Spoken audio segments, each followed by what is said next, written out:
رياض الجنة الخضراء بهاء قطفنا من نسائمها الثمينة. بني قومي إلى القرآن هبوا نعش أبدا. linazidi kuota mbawa, linazidi kuwa na nguvu.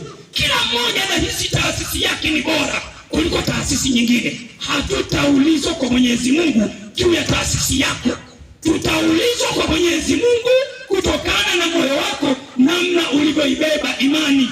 La yanfa'u malun wala banun illa man ata Allah biqalbin salim. Hivi ndivyo ambavyo tunaambiwa ndani ya Qur'an.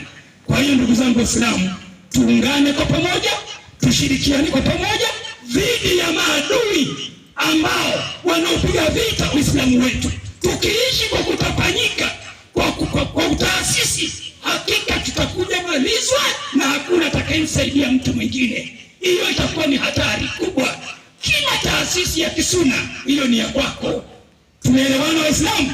Ukienda CSK ni kwako, ukienda Fatihi ni kwako, ukienda wapi ni wapi kuna Lumari ni kwako, ukienda Imam Shafi ni kwako, kila mahali ni kwako, maadamu wale ni wanasuna wanaoamini kitabu na nini na sunna.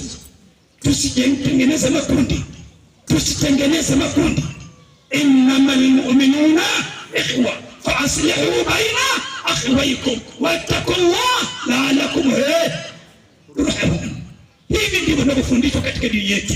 Ramadhani nini? Mwaka huu tumefunga salama, tumemaliza, lakini ujumbe wa Idi ya leo, tushikamane, tuache kusemana, tuache kutengenezeana ajali.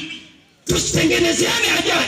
Na viongozi wote kwenye maeneo yote ya misikiti ambako mko vijijini na wilayani, unganisheni Waislamu waishi pamoja. Acheni kuwatenganisha, msiwafarakishe, lakini pia tuishi vizuri na majirani zetu wale ambao si Waislamu.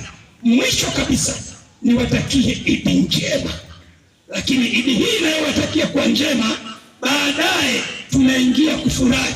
Kuna watoto walio chini ya miaka 10, tuwaangalie, kuwapa watoto wadogo wa miaka 3, miaka 5, dada zao wa miaka 10 kwenda kutembea barabarani. Kuna bodaboda, kuna bajaji, kuna ajali za kila aina. Tusiwaingize watoto katika maisha ya mashaka, tuwatazame watoto.